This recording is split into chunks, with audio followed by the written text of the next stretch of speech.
કચ્છ જિલ્લામાં શિક્ષકોની ઘટ એ મોટો પ્રશ્ન છે, ત્યારે આ ઘટને નિવારવા માટે રાજ્ય સરકાર દ્વારા પગલાં લેવાઈ રહ્યા છે, જેના ભાગરૂપે કચ્છ જિલ્લામાં ટેટની પરીક્ષા પાસ કરીને મુખ્ય શિક્ષક તરીકેની નોકરી મેળવનાર ઉમેદવારોની નિમણૂક કરવામાં આવી છે, જેમનો સ્થળ પસંદગી કેમ્પ આજે ભુજ ખાતે યોજાયો હતો। ભુજ ખાતે જિલ્લા શિક્ષણ અને રોજગાર ભવનની કચેરી ખાતે યોજાયેલો આ કેમ્પ માટે કુલ 110 ઉમેદવારોની સ્થળ પસંદગી માટે બોલાવવામાં આવ્યા હતા, જેમાંથી 90 ઉમેદવારો હાજર થયા હતા, જેમણે સ્થળ પસંદગી કરી હતી। આ પ્રસંગે જિલ્લા શિક્ષણ સમિતિના ચેરમેન શ્રી કેશુભાઈ પારસિયા, જિલ્લા શિક્ષણાધિકારી તથા અન્ય આગેવાનો ઉપસ્થિત રહ્યા હતા। રાજ્ય સરકાર દ્વારા 250 કરતા વધારે વિદ્યાર્થીઓની સંખ્યા હોય ત્યાં ટેટની પરીક્ષા પ્રાપ્ત કરી મુખ્ય શિક્ષકની લાયકાત ધરાવતા ઉમેદવારોની પસંદગી કરાઈ છે, જેમને નિમણૂક આપવામાં આવી રહી છે। કચ્છ જિલ્લાના તમામ 10 તાલુકાઓની 200 જેટલી શાળાઓની યાદી તૈયાર કરવામાં આવી છે, જેમાંથી આજે હાજર થયેલા 90 ઉમેદવારોને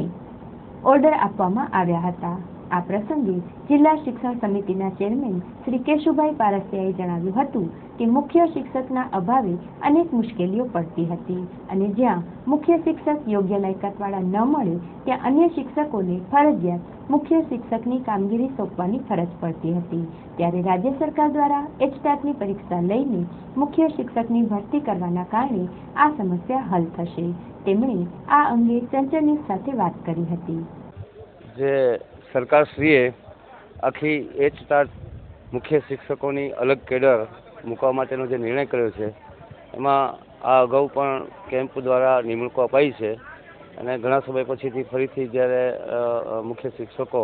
કે જે લગભગ 250ની ઉપરની મોટી શાળાઓ હોય એની અંદર આખી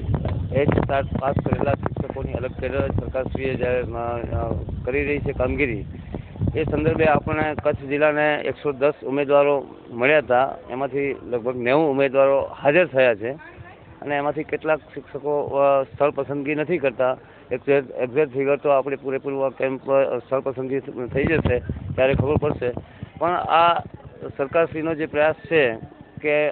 ટેટ પાસ કરેલા મુખ્ય શિક્ષકોની અલગથી કેડર છે, તો જેના કારણે સ્કૂલ ઉપરનું આખું એજ્યુકેશન માટેનું એક ખૂબ સરસ યોજના છે અને આના માધ્યમથી જે અત્યારે કેટલીક સ્કૂલોમાં જે માનો કે જૂના શિક્ષક હોય જેનું ક્વોલિફિકેશન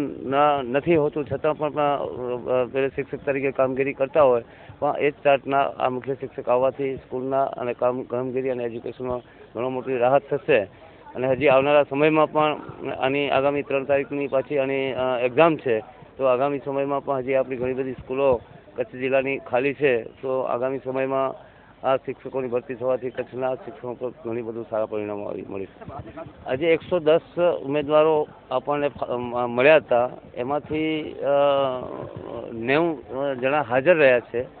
બાકીના લોકો ગેરહાજર રહ્યા છે, પણ 90 જણામાંથી પણ કેટલાક લોકો સ્થળ પસંદ નથી કર્યું, એને મનગમતું સ્થળ નથી, પણ એ એક્ઝેક્ટ ફિગર ટોટલી 110ની અરજીઓને ઉમેદવારો આવી જશે એના પછીથી જ ખબર પડશે, લગભગ એકાદ કલાક પછીથી આ પ્રક્રિયા પૂરી થઈ જશે। ઓપન છે, આખા કચ્છના બધા 10 તાલુકાનું ઓપન છે અને એની યાદી આખી સરકારશ્રીમાં જ્યાં 250 શિક્ષકોની ઉપરની જે બાળકોની સ્કૂલો છે એ સ્કૂલોને પસંદગી કરવાની છે અને એ યાદી આખી સરકારશ્રીએ ગાંધીનગરથી જ આપણને કન્સિડર કરીને મોકલેલી છે, એટલે એમના માટે ઓપન જ છે અને બધા લગભગ 200 ઉપરની શાળાઓની યાદી છે, એમાંથી આ 110 આપણને મળ્યા હતા, એમાંથી 90 હાજર થયા છે અને સ્થળ પસંદગી નથી કોઈ કે કરેલી, એક્ઝેક્ટ ફિગર આપણને એકાદ કલાકમાં આ સ્થળ પસંદગીનો કાર્યક્રમ પૂરો થયાથી ખબર પડે।